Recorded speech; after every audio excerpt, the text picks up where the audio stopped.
So, like I said, my name's Ashley.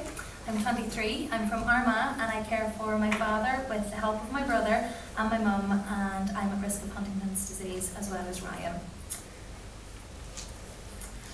So at the age of 14, my father was diagnosed with Huntington's disease. At this time, I did not have a great relationship with my father due to what Huntington's disease was doing to his mind. Things were extremely difficult and it was very hard to come to terms with a positive diagnosis. 10 years ago, there was not a lot of information out there on Huntington's disease, and the worst thing you could do was a Google search, as it was full of horror stories and negative comments. This is not something young adults should read. At least now I can say there are amazing websites such as ours, which was launched this week, and the HDANI website. I do recommend that you all go and check them out. At the age of 18, I was working 2 jobs, travelling from Enniskillen to Armagh to complete my A-levels in Enniskillen FE College, and of course caring for my father full time.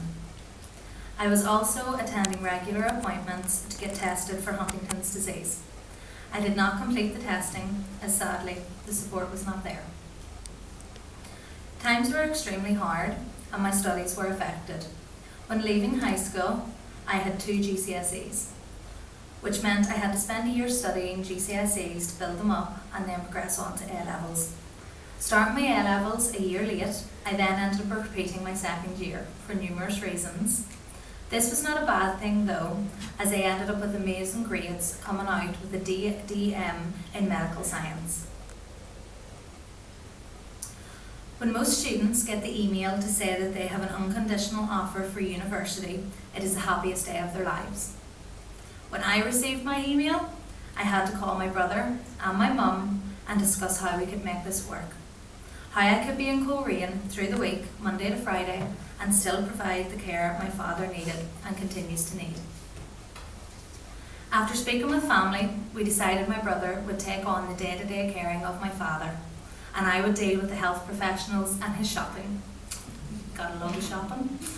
During the first and second year of university, I would leave lectures to answer the phone to Dad and the health professionals. I would have to travel from Clarke to Armagh in a day and back again because he needed me. Most students worry about when their student loan is coming in for their next big night out or their next shopping trip. My main worry was, did I have enough fuel to get down to Dad if he needed me, or did I have enough time to get my coursework or my revision done? So this slide shows a list of a few of the health professionals that I have been dealing with for the last 10 years. At the age of 16, 17, it's pretty hard, so it is. 23, still sometimes get completely baffled, but I try. So I decorated Dad's house about 3 years ago, and I decided to get some recent pictures of family and friends and old pictures of my brother and I when we were growing up and put them up around Dad's house. After I had the house all decorated and sitting pretty, I went to visit Dad one day. He asked me who the girl was in the picture in the hall. It was me. My father is constantly judged for how he looks, his hygiene, his ability to talk. He is judged on everything. I am constantly defending him and myself. So why do I defend myself? If he doesn't look his best, if he doesn't have everything he needs, if he tells me one thing and tells a health professional another, which happens on a regular basis, if he has a cut or a bruise, I am asked why. Almost 10 years of my life being dedicated to my father's care and well-being, I find what I do for my father is questioned by those who should be working with me and my family. In 10 years, no one stopped to ask how I cope or how I am. I love my father with all my heart, and that should not be questioned and it should not be belittled. Last month, I had to ask for help for me for the first time in 10 years.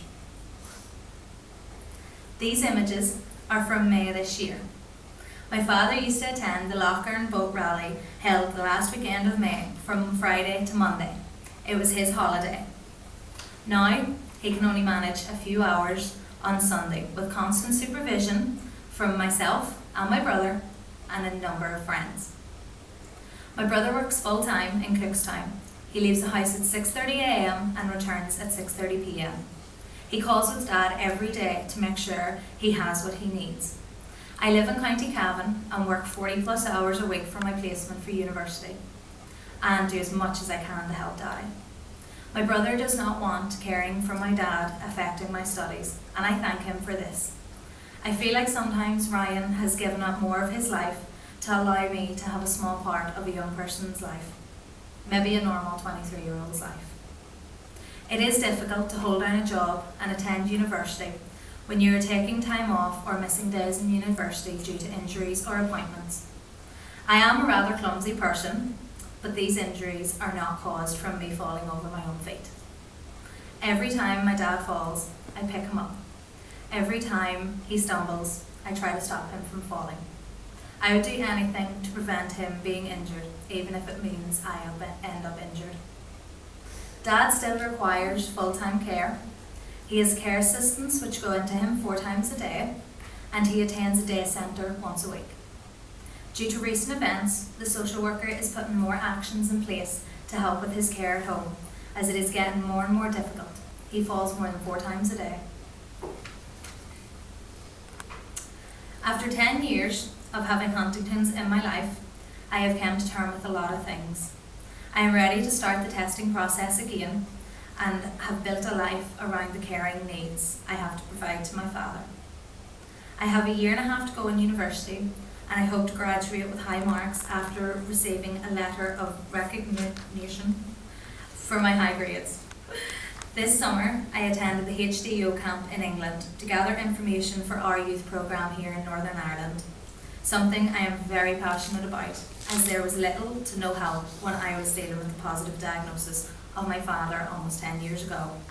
At the camp, I got help that I needed years ago and was able to put a lot of demons to rest. During the summer, my brother and I took Dad away for the day. A lady told my brother and I it was a disgrace that my father was drunk at 12 o'clock in the day. This was nothing I hadn't heard before. I'm sure everyone in this room can understand that he wasn't drunk. In the past year, I have found my voice to speak out about what it is like to be a carer of someone suffering from Huntington's disease.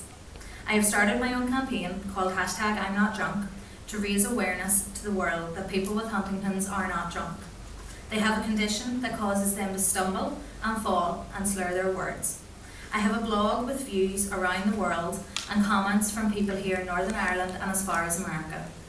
This month I had the opportunity to have a blog post highlighted in the Patient and Client Council blog. I am here today to ask you to speak to carers. No matter what age they are, they understand more than you think. I could tell you about the tests going on around the world and the fact that there are 14 drug trials worldwide. I could tell you what my father is like on a daily basis and when Huntington's is affecting his mind and when he is just being his stubborn self. Carers are all ages. They know the person they care for better than anyone. If, like me, they know a lot about the condition and they keep their knowledge up to date. Talk to them. By knowing the carer, you will know your patient. Thank you.